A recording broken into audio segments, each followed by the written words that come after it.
And that was some heavy stuff there. I was a little afraid that so I'm glad that you're here to continue that. These are super important conversations. Boy, are they important today. Yeah, Um, no kidding.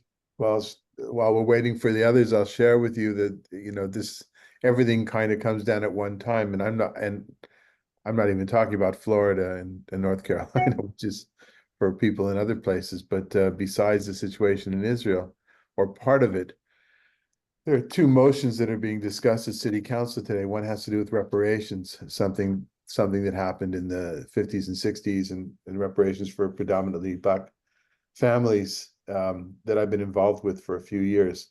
And it's coming to a relative head. So I've got to get, after this class, I've got to run to City Council to speak on behalf of that there. And then later on, there's an issue of an ongoing attempt by a Syrian man here to have the City Council issue condemnation of Israel. I'm oversimplifying it. It's in reaction to a condemnation of Hamas and in support of Israel and the Jewish community that came out the week after the war that I came to speak at. And he's being shut down, and I have to figure out a way to speak and that will show him that he's heard, that I hear him as a rabbi. The city council is not going to change their mind, but one of the city council members who I'm becoming very close with is super conscientious, and she asked to meet with me yesterday and reminded me what I said.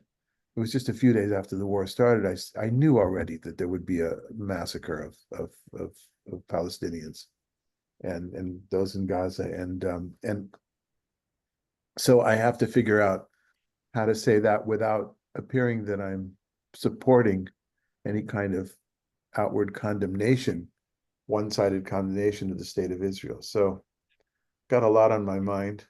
Wow. But this is these two chapters, this last chapter, I'm sorry I missed. Of course, I'm always sorry I missed, but I actually have something that I thought of for the first time in when I was speaking once in Fredericksburg years ago. Well, you were already not there. So I'll share that with the folks when we actually begin about the story of the adulterous woman and the writing in the sand, my understanding of why. Nice. Perhaps it's in another commentary, but I at the time I didn't, well, we'll take. And then the other thing is I also have an idea as to why that was added, or at least what purpose it serves, being that section being added in light of the end of the previous chapter. Mm. Rabbi, after your meeting later today, can you give me a call so we can discuss that issue? Because I'm in a dialogue that I would need some background for. Sure. Are we talking about the city council? It's really about the same thing, but we could do that, discuss it Right. offline. Okay. But I have a Zoom right after this one, and you have something, so later today. Yeah, at some point. Yeah, I'll come up for air Thank at some point. I have some strong opinions on the subject of this war in Israel. And my opinions are based around the date of October the 6th, that everything was going fine October the 6th. And I mean, there is no way for Israel to not do this, because the people that did October 7th have already said, given the opportunity, they would do another October 7th. So in this, I just have very strong opinions. While Israel is doing certain things that, is causing great harm. I mean, hell, I remember how many people we killed in Afghanistan and in Iraq. We were not always killing the terrorists. You drop bombs and some people get hit with bombs. So while I'm sad about people getting killed, I'm also very sympathetic to Israel's position in this thing.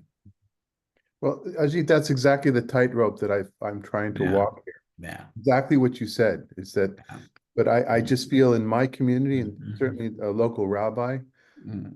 who's been outspoken in the paper over the weekend about this, there is no recognition at all that there's other suffering. Yeah. And I don't think that's good for us. For me, I'm not a politician. I'm not a military person. Mm.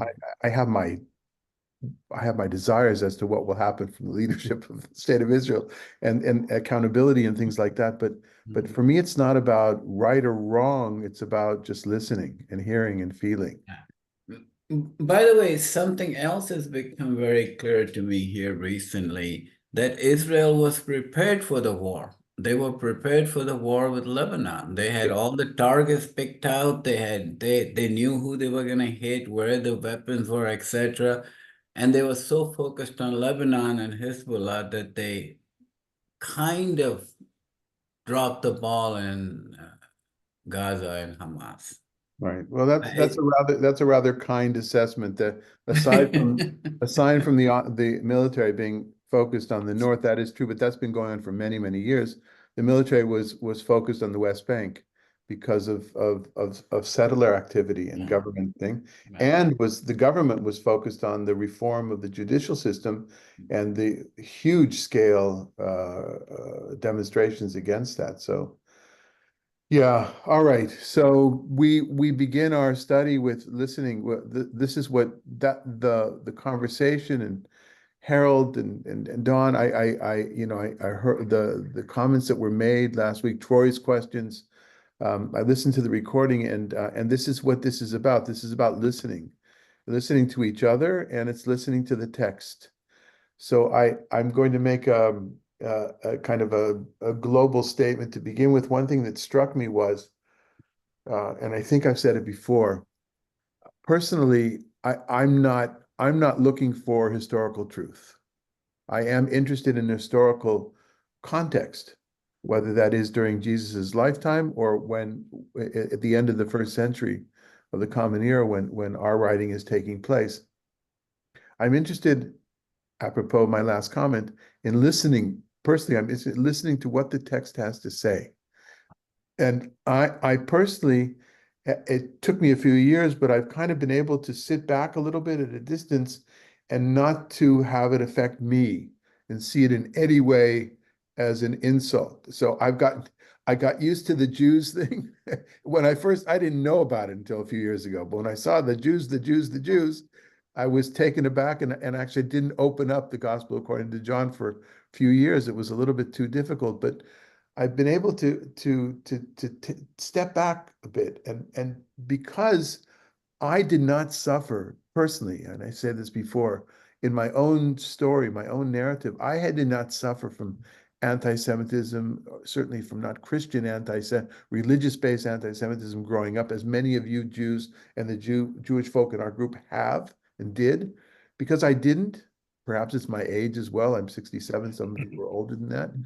And also because I've been doing this work, which is not just study, but praying together, experiencing together things with Christian folk. I'm hearing it in a different way. I'm reading it in a different way, and I appreciate Stephen, your constant reminders as to the context of folks that were either thrown out or leaving the church, and the truth probably lies somewhere in between, but then understanding how they have become othered, and therefore they're othering, and that term Jew, the Jews there is just a way of othering, and it's ironic because everybody's Jewish there, and that's the confusion, right? But there we have a case. No, it was last week with the Samaritan, where accusing Jesus of being a Samaritan. That's another form of othering. There's this constant trying to other the other in an active way, and so yeah. So And in this gospel, yeah. it's happening. Yeah. Yeah. So I wanted to just share that because I was asking myself, why am I not so why am I'm not unhappy, upset, or emotionally reacting to this? The last thing I'll say, this is Erev Yom Kippur. Yom Kippur is tomorrow evening. Yom Kippur is a day of self-reflection more than anything else. It used to be a day of atonement where we thought in almost magical terms that if something happened inside of the temple compound and certain sacrifices were offered, then all of our sins would be, the guilt would be lifted. In the same way that you have in Christianity, this idea that no matter what you do, as long as you have faith in Christ, there is a view like this, I'm saying, then your sins can be atoned for as well.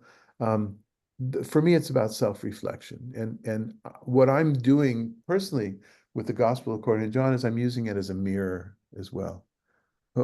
As first of all, as a Jew, historical Jew, how have we Jews done the same kinds of things, written the same kinds of things in the same kinds of ways? How are we responsible for the reaction? If we are at all, but using it as a mirror, and more than anything else, how do we act today? How do I act today? Do I sometimes fall into the exact same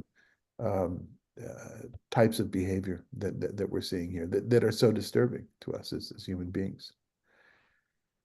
Okay, so with that, I'm going to hand it back to you, Steve, to if you want to continue, finish up, or if there's any, from last week before we start the new chapter. Well, I just think I really appreciate how that ended with Harold and Don and Troy. I wish Troy was back. But yeah, it begs so many questions. And I love what you just said. It was so generous. It kind of creates a spirit of openness. And no, I don't really have, I think we've got plenty to, this will keep coming up. I think, but you did have something you wanted to say about the woman at the end. Yeah. Okay. So a few reflections of my own. For me, this is a project. It's not about any given hour. This is the hours that woven together to the many, many hours that we spend together. And on top of that, the many, many additional hours that I spend thinking and reading about these texts. This text came up. I don't think it was here. It was probably in the parallel, which is in Mark, right? Is it in Mark, the parallel? No, this is, you mean the woman caught in adultery? Yes. No, there's no parallel. Oh, there's no parallel to this? Uh-uh. Oh, why did I think there was? Okay, so it must have been this. It was this, and I was visiting Fredericksburg at your former church, and Father Jeff had invited me to speak, and so I looked at this a lot, this whole story. So what could it mean? What's the writing in the sand? What the writing in the dust? And what could that mean? And to my mind, it was, and this is because of my knowledge of Jewish law. There's a law that if you write 2 letters on the Sabbath, then you've transgressed. If you write 1 letter or you're just doodling, that's not a transgression. You're not supposed to do it like with a pen or anything else. There's the rule in Jewish law and Shabbat is if you have a bottle that has sweated on the outside because it's cold, and if you write letters on that, so that's actually all right on Shabbat because those letters don't last. And that led me to think that the whole point of Jesus writing in the sand, I think, was to show that you Pharisees, you my fellow rabbi sages, you're so swept up with what's written, the written law, the way that it's written, and the writing blows away. The writing is not what's important. Now, maybe others have said that. Maybe that's obvious. I don't know. First time I've heard it. But I remember at the time, and it's to me, and that's the first time. Ironically, before I knew enough about the gospel according to John, and we're talking 15 years ago. I don't know when this was, probably. So the author of John was my teacher in that. In other words, another lesson in let's be real careful about how literally we take text which is written, which is written in, we would use that written in stone. That's one kind of thing I wanted to share with you. Something that I thought of this time is that what the author is doing here, and starting with another thing is with that, why that addition was made, or at least how it serves from a literary point of view. It opens the chapter with a stoning, with a possible stoning, and it closes the chapter with a possible stoning. Remember, at the end, they try to stone, they want to stone, they try to stone something Jesus, but he's disappeared already. So that stoning it gives an inclusio of on both sides of the chapter as well. Again, emphasizing this element of violence of the crowd, of the establishment, of wanting to inflict pain or to enforce the will of the establishment over the individuals, in this case Jesus, which only accentuates the point of Jesus saying, I'm not a guy, I'm not a man, I am one with God here. And you're and that tension there, again, I don't have to subscribe to that, but I totally understand it. The last thing I'll say is that there seems to me to be this play by play, round 1, round 2, round 3 of halakha, of Jewish law.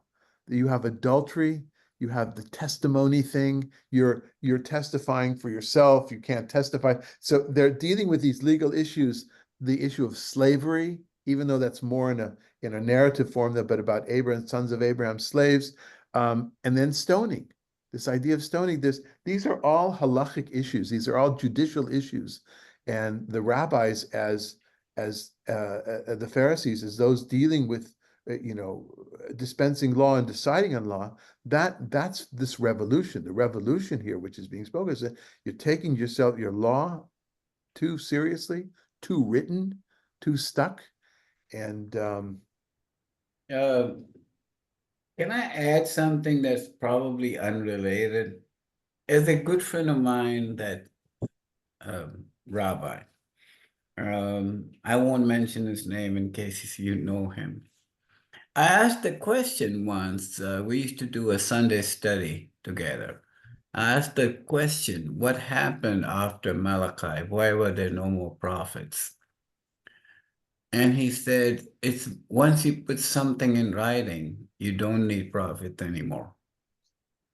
And I've thought about this a lot over the last so many years about that may have that resonates with me, that thought.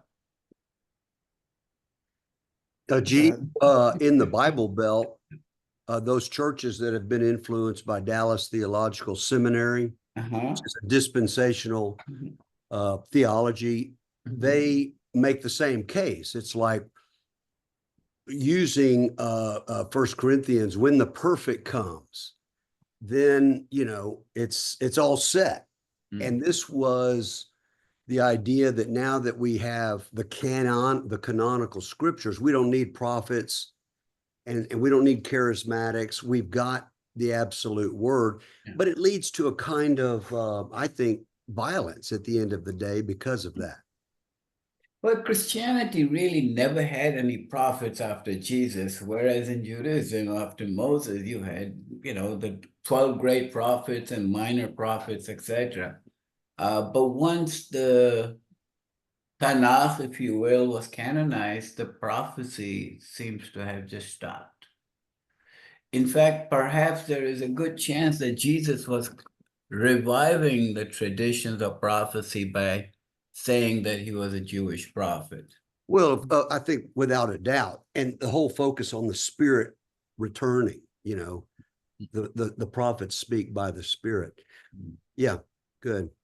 And before we continue, David, I did want to give Don and Harold a chance to follow up.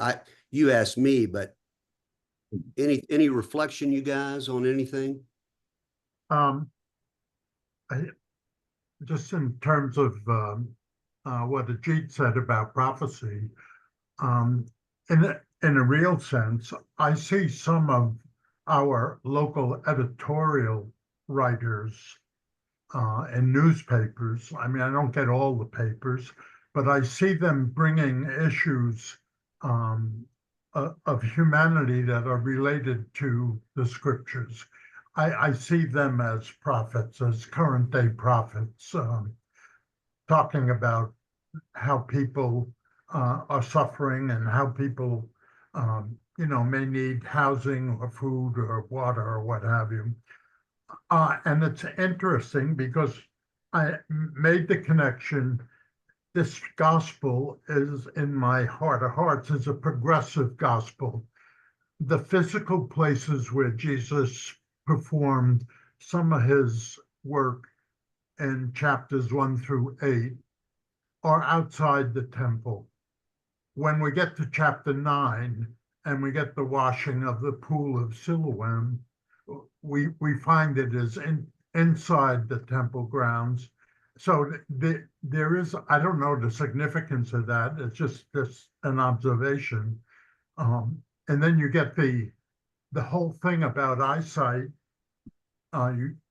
reminding us of Paul, and reminding us of Adam being created from dust. So there are a lot of, in a sense, mystical connections for me in this story. And I think it's progressive. And as we move forward, we'll see it get more serious. Great. Harold?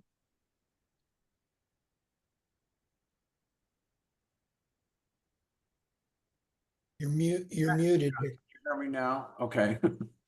One thing that I didn't mention last week in my reaction, I had two reactions. Well, one was, first of all, I agreed with Troy in his take on the story of the adulterous woman. I agreed with him there. And then all of a sudden, it's like in the next paragraph, when Jesus says, I'm the light of the world, whoever follows me will not, et cetera, et cetera. I mean, it just seemed as though the whole tone changed and it was very different. And I think one thing that I didn't say last week, but that upon later reflection, I think I was reacting to, is when Jesus was talking, when he says things like, I'm the light of the world, or I am the way, the truth, and the life, no one gets to the Father except through me. All of a sudden, what it triggers in me is like, it's like an abuser in an abusive relationship. You're nothing without me. You depend on me entirely. Everything you have or do is dependent upon me. I alone can fix it. This kind of thing.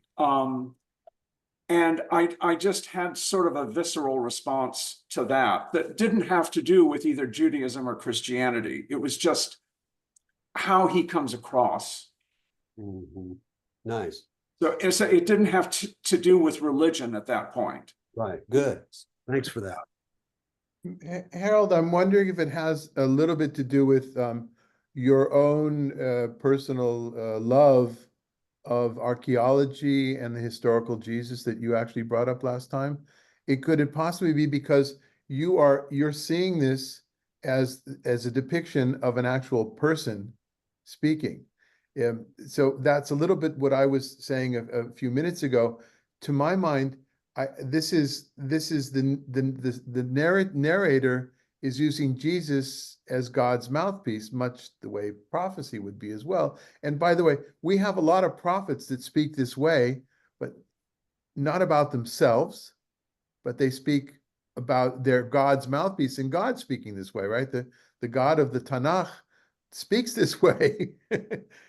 But so I think the difference is, Carol, is that the shift has already been made here, is that Jesus is not a man of flesh and blood who's speaking here. This is God, the godliness on earth, I think. Don, you see in editorial commentators or the voice of prophecy, absolutely, but I'm sure you've met a few clergy people over the years that also see themselves as prophets. Yeah, I think many of us do. I don't have as much faith in them as I do with. Well, then you'll like this last comment. This is for you, Ajit. The rabbis of the Talmud stated that in these times, after Malachi, right? In these times, prophecy has been given to the insane. Uh-oh. who was speaking about newspaper editors?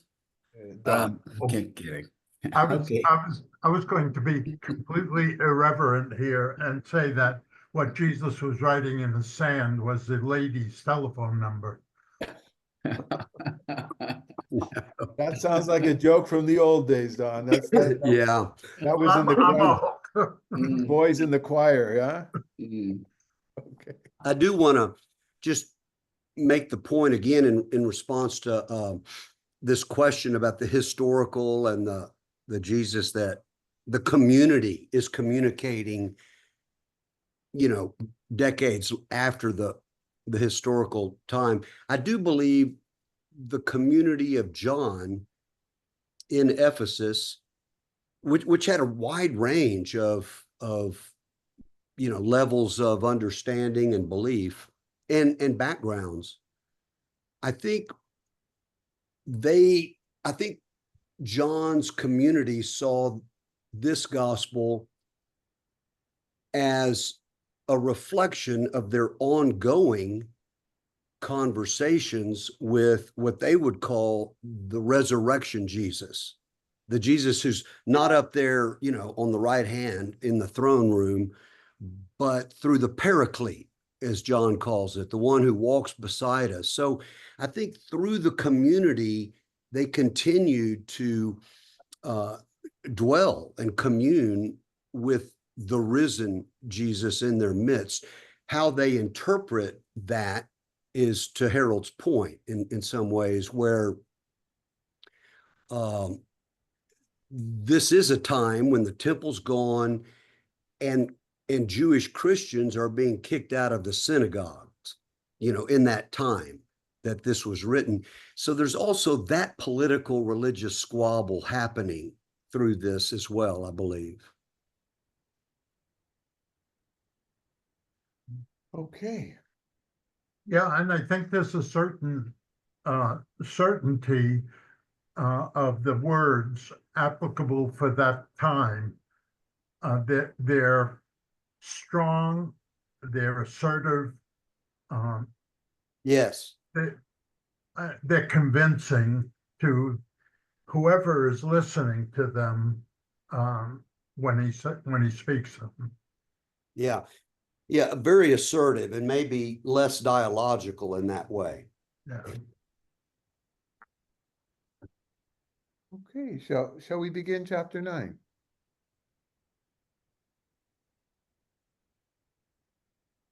Okay. Stephen Byrne, you want to begin? Yeah. I'll read, starting 9:1. Yes, please. Yeah. Okay. As he walked along, he saw a blind man from birth. His disciples asked him, Rabbi, who sinned, this man or his parents, that he was born blind? Jesus answered, neither this man nor his parents sinned. He was born blind so that God's works might be revealed in him. We, others, must work the works of him who sent me while it's day. Night is coming when no one can work. As long as I am in the world, I am the light of the world. When he had said this, he spat on the ground and made mud with the saliva and spread the mud on the man's eyes, saying to him, go wash in the pool of Siloam, Shiloh, which means sent. Then he went and washed and came back able to see. The neighbors and those who had seen him before as a began to ask, is this not the man who used to sit and beg? Some were saying, it is he. Others were saying, no, but it is someone like him. He kept saying, I am he. But they kept asking him, then how were your eyes opened? He answered, the man called Jesus made mud, spread it on my eyes, and said to me, go to Siloam and wash.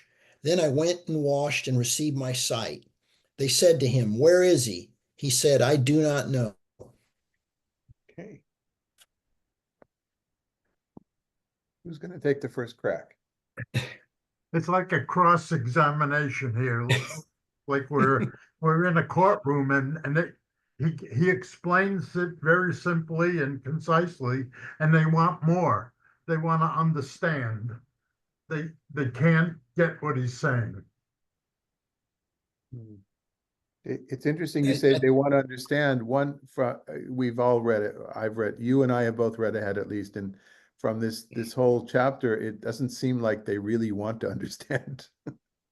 They wanted to continue to misunderstand or to poke. Yeah. I think it's, the questions they start out with is Rabbi, who sinned, this man or his parents? And it's, I guess, this thought that anything that's amiss is the result of somebody sinned in that part. And he said it wasn't this man or his parents. So I guess some things just are like they are. So the passage at the end from the Babylonian Talmud, that's what came to mind when I needed to get the sheet out on time. And I afterwards I was able to look up what I was really looking for, which I don't have I could put it up on screen, but it's enough to say verbal. But this idea, this is a later source from the 4th century.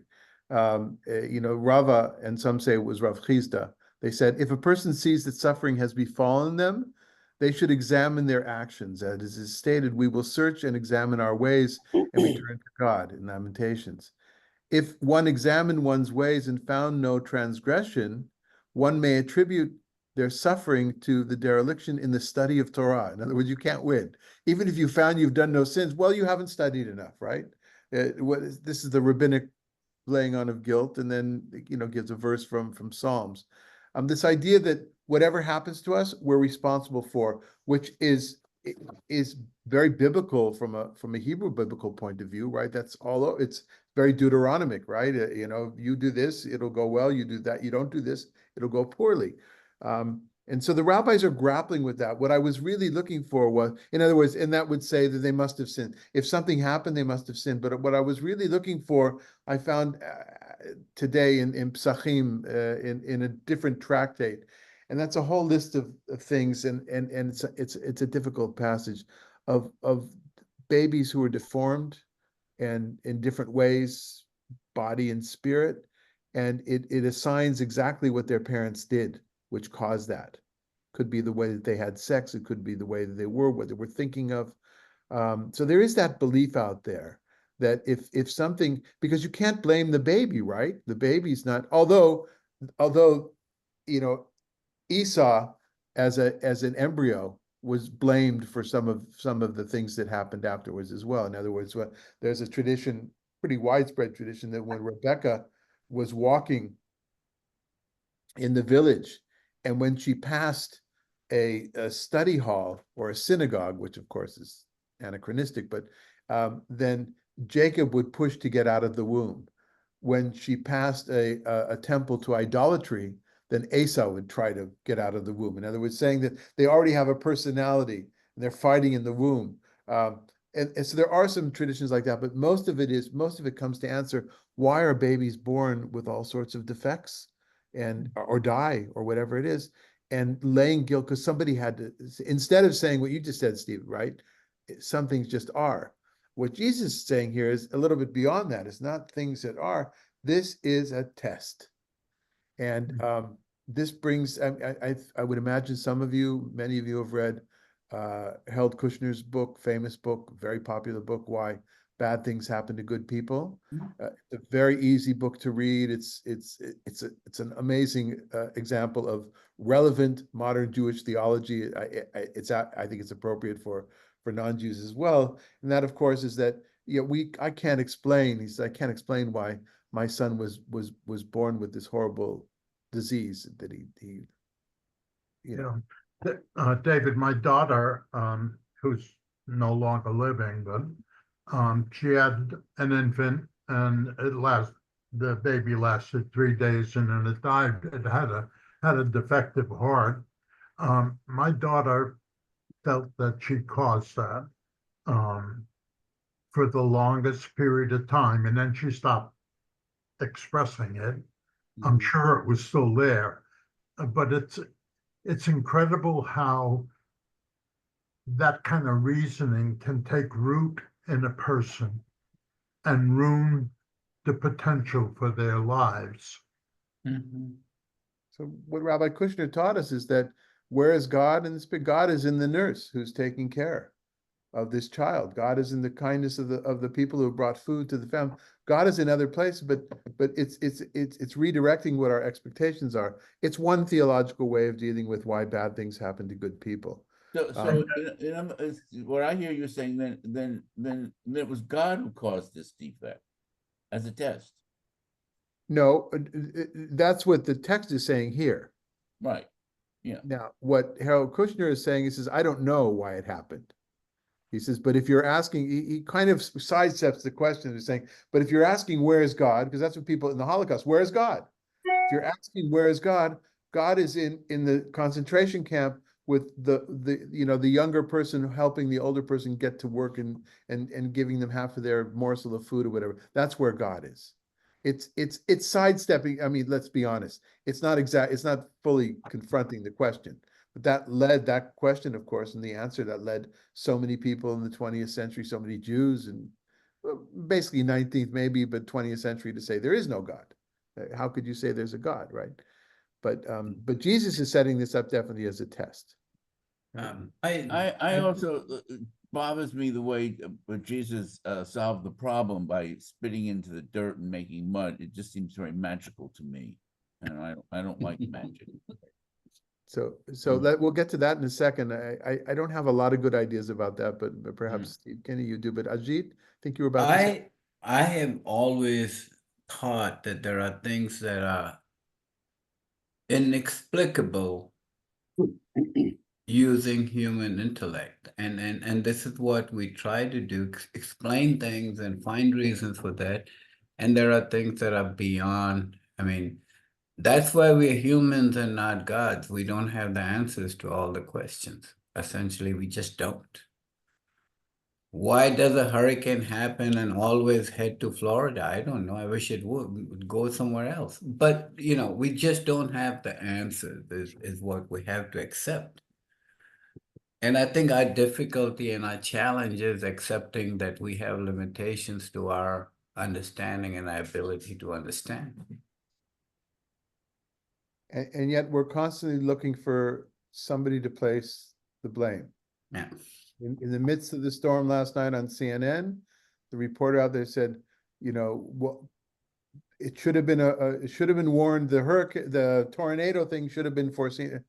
Sometimes it's just, I think I hope our lesson is just let's be and experience. But the Democrats control the weather according to what was the name, Congresswoman? Not the Democrats, dear. It's the Jews. The Jews. Oh, yeah. She just said they. She left it vague. She said they control the weather. So it could be the Jews. But in other times, she's actually dead. Anyway, Stephen Kinney, what do you help us with this mud? Well, I think first of all, they're asking the wrong questions. It's not why me, but to what end? What do we do with this? How do we go with the givens?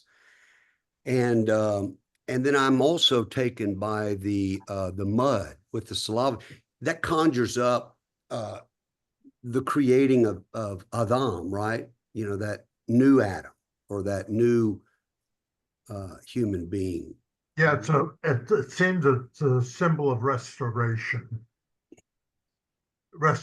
of sight, restoration of wholeness. And then what happens throughout this, as we'll soon see, is that it's about insight, and then the ironies of that Isaiah was so good at talking about, and why Jesus explained why he uses parables, because the more insight often is countered by, blindness for those who see physically. And so that's all I've got on that. And why Jesus is emphasizing that he is the light to show the truth. In rabbinic cultural background, in this time, you have passages in rabbinic literature that refer to people who are blind as dead, just like leprosy as well, by the way. There are certain things that it's as if they're dead. So there is this idea of bringing back to life, a mini bringing back to life with the eyes, saliva. But also in the background here is a continuation of, at least if I'm right about the editing of the book, the placing of stories, is yet another halachic debate, another debate about Jewish law. The mixing of water or liquid and earth on Shabbat is not allowed.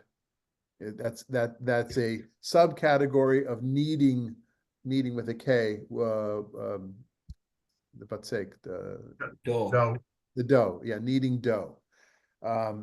So and that comes up because this is they're going to say you did this on Shabbat, and you want to say really, I want to say really, the guy was blind from, and because he put some, this being in this infatuated obsession with the details, the minutia of the Jewish law, and missing the I don't want to say miracle. We don't want to call these miracles, but missing the miraculous quality of this sign. Well, and it's clearly a provocation, right? Jesus knows that, and at some level it feels like he does, but I mean, this is a universal mystery, how, some things people are just so blind to. They don't, other people, what seems so obvious, it's perplexing. Why don't you see that? And especially in this political environment that we're in, I think this is real. We just tend to polarize and scapegoat instead of looking deeper and inside out, as you opened us up with at the beginning. Rabbi, what you just said seems to me to be a contradiction. You're saying that it's a violation of halacha to mix the earth and the saliva on Shabbat, and blindness was thought that to be like a death. But I thought even back in biblical times it was okay to violate halacha to save a life. That's very Talmudic of you, Richard. Good job. I feel I've been successful over the last 9.5 years with that. Yeah, but we're taking from different aspects. In other words, this is not, they're in the cultural background. One who is blind is considered as if they're dead, but they're not dead, right? And in the same way that Jesus did, I'll answer you in the Talmudic fashion. In the same way that Jesus did this on Shabbat, or if I want to be mean-spirited, in the same way that Jesus insisted on doing this in public on Shabbat, in the temple, out of the temple, I'm not sure, in the area of the temple, then Jesus could have waited until Sunday to do it. And by the way, that's with the laws of saving life. If it's something you don't, it's only if you do that to save a life on Shabbat. But if it's something that's not going to matter, so a lot of medicinal things, something you could, you have to wait till the next day as well. So it's immediate danger. Okay. Unless you have to catch a plane at Ben Gurion. There you go. Okay. Let's go on. Richard, you want to continue reading? Okay. 13? Where am I reading? From verse 13. Okay. All right. They brought to the Pharisees the man who had formerly been blind. Now it was a Sabbath day when Jesus made the mud and opened his eyes. Then the Pharisees also began to ask him how he had received his sight. He said to them, "He put mud on my eyes. Then I washed, and now I see." Some of the Pharisees said, "The man is not from God, for he does not observe the Sabbath." Others said, "How can a man who is a sinner perform such signs?" And they were divided. So they said again to the blind man, "What do you say about him? It was your eyes he opened." He said, "He is a prophet."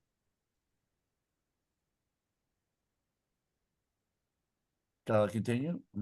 It reminds me of the TV shows where they have a suspect, the police, and they keep asking him the suspect over and over again to tell the story. Now tell it one more time, waiting for the suspect to slip up, I guess, or whatever, for contradictions. The categorical statement, "This man is not from God,"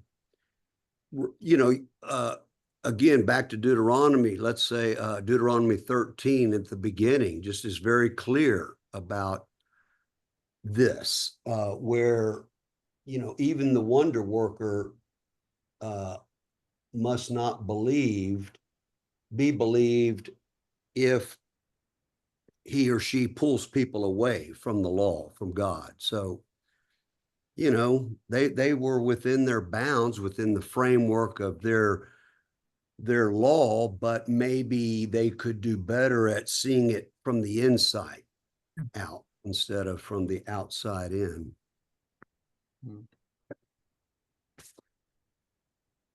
Um, the statement, he is a prophet, intrigued me. And until I went back and looked at and saw that a lot of the prophets and some of the disciples healed. So I could see this, I could see the blind man, if he knew anything about the past and the tradition, would say he is a prophet. Mhm.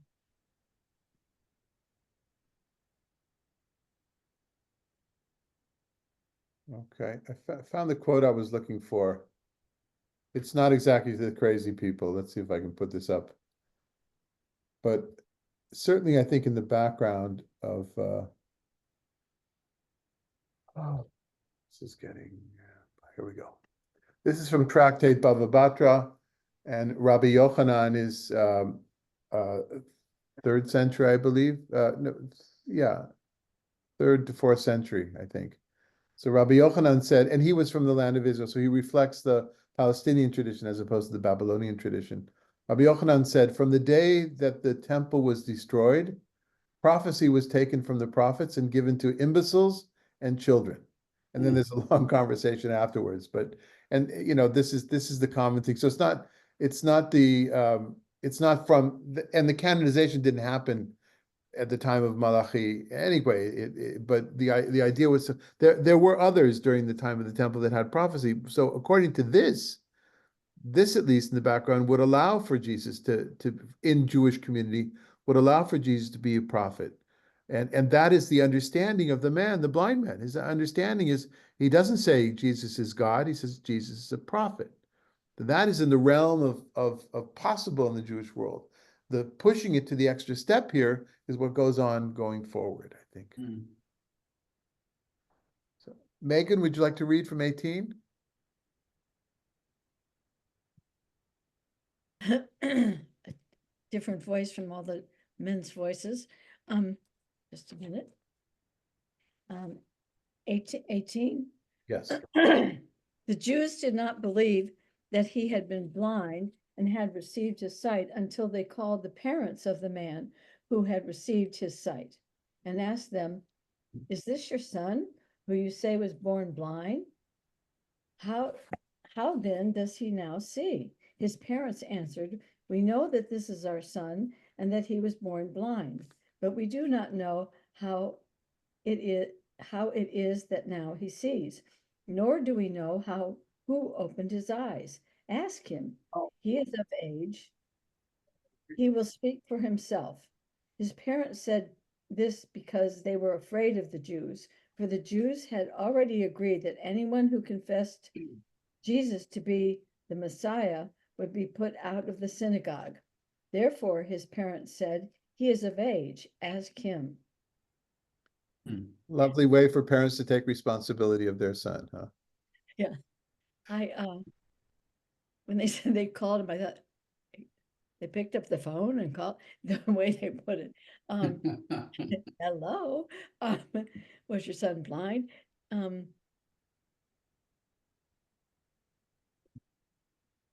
He had been bar mitzvah, so he's of age now. I mean, Yeah, you kick him out, not me. And as a Find woman, this when passage people were troubling. talking, what? Richard, hold on for a second. Megan's about to say Well, something. as a woman, when everybody was talking about the guilt and this and the child and this, to me, this is a blaming society, still, if you watch the news or anything like that. But it's very hard to be a mother and then something isn't quite exactly normal, absolutely, about your child. There's always that, I don't know about other women, but there's always that thought, what did I do? What could I have thought? What did I do? What could I have done differently? Blah, blah, blah. It's really a hard burden. Yeah. So it may, I don't know if it's more for a woman than it is for a man. But it's definitely there. I don't know if it's there for all women, there for me. I just want to add on to that.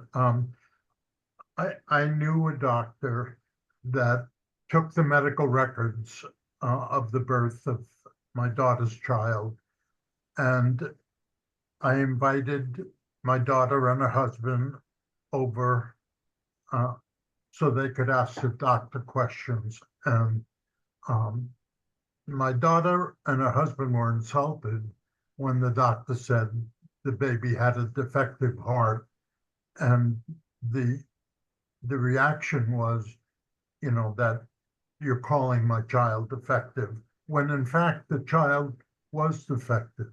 It had a defective heart and it didn't survive. But again, I say that that burden was carried in my daughter's family until she passed away. And that would be a hard word for a woman to hear. Yes, I know that. I realize.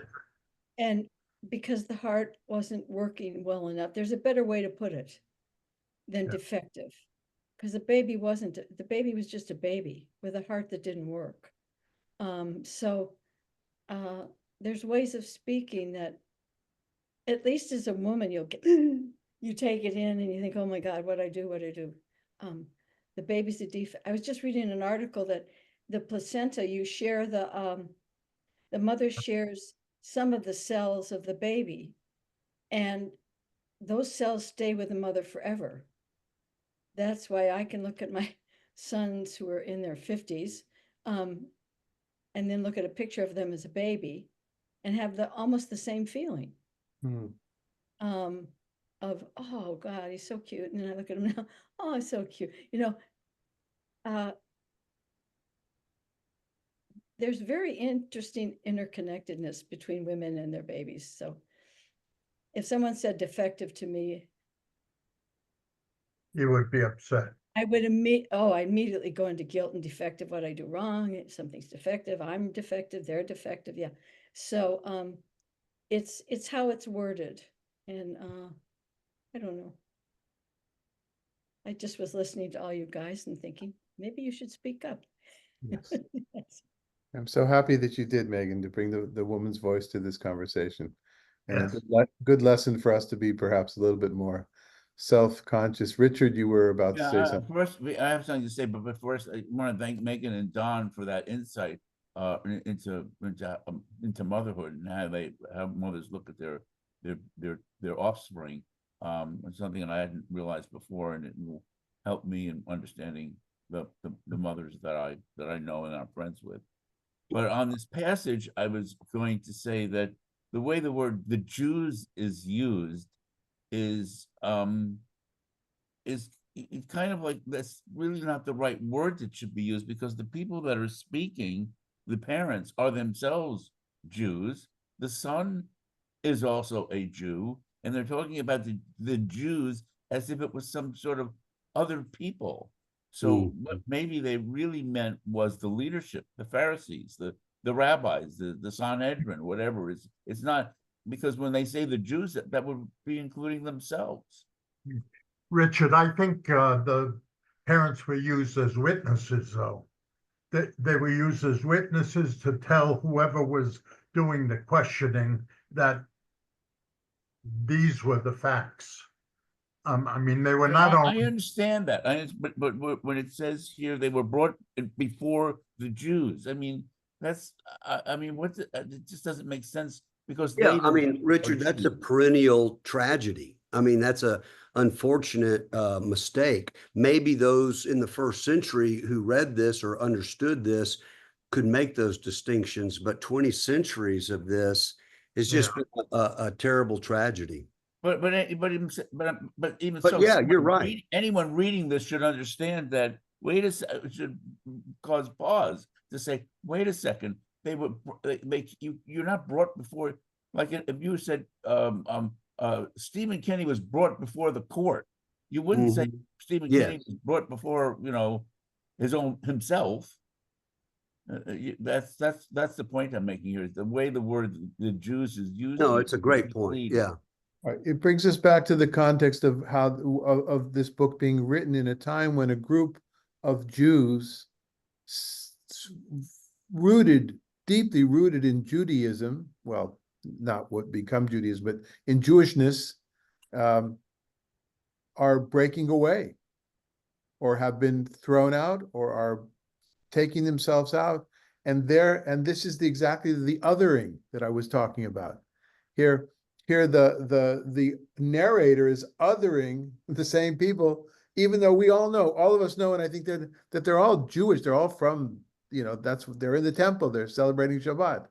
So yeah, this is a great proof text for anybody who would like to talk about the complexity of the term the Jews in the Gospel according to John. We've seen it, this comes up from time to time. This is a particularly sharp one. Anything And else? also, I think historically, for the context, this makes the point, or this illustrates how in the 90s, the temple's gone. So the Jewish people are reconstituting. They're trying to stay connected and turn to the law, and those identity markers are so important now that the temple's gone, so that those who had the power in this group, who then, in the name of trying to survive, cast aspersions or cursed those who follow Jesus, because Jesus to them was dividing their community in a way that was unacceptable. And so this shows the fear of the parents. They don't want to be kicked out of the synagogue. They don't want to lose their Jewish identity. And so they're afraid. The son is going to be kicked out. But by then the break has been made. But the parents would like to stay within their community. So folks, I apologize, but I'm going to have to cut it short here. I'm going to suggest that I guess we'll start and we'll finish it off beginning of next time.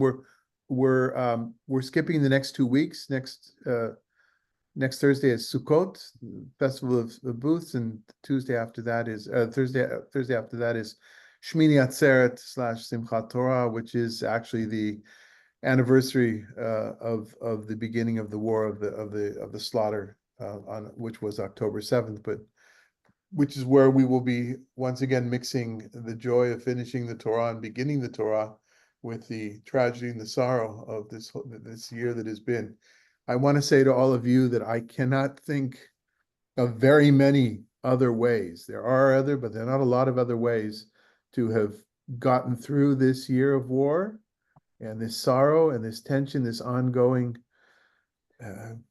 problem between Jew and non-Jew for different reasons, I think, but still without, this is the group. This is a group. This is a tremendous source of comfort and inspiration for me, and I hope it is for you as well. And our traditional greeting is Gemar Chatima Tova. May the end of the process of getting back on track of the month of Elul and Rosh Hashanah and now the 10 days of repentance, ending with Yom Kippur, may the signing off be a good one. And David, we're sending you good vibes and prayers for this afternoon. Thank you. Thank you all. Richard, do you need to stay on for a second? Oh, we can talk later. I have another Zoom I'm going to right now. All right. Okay, bye-bye. Bye, everyone. Thank you, Madalena.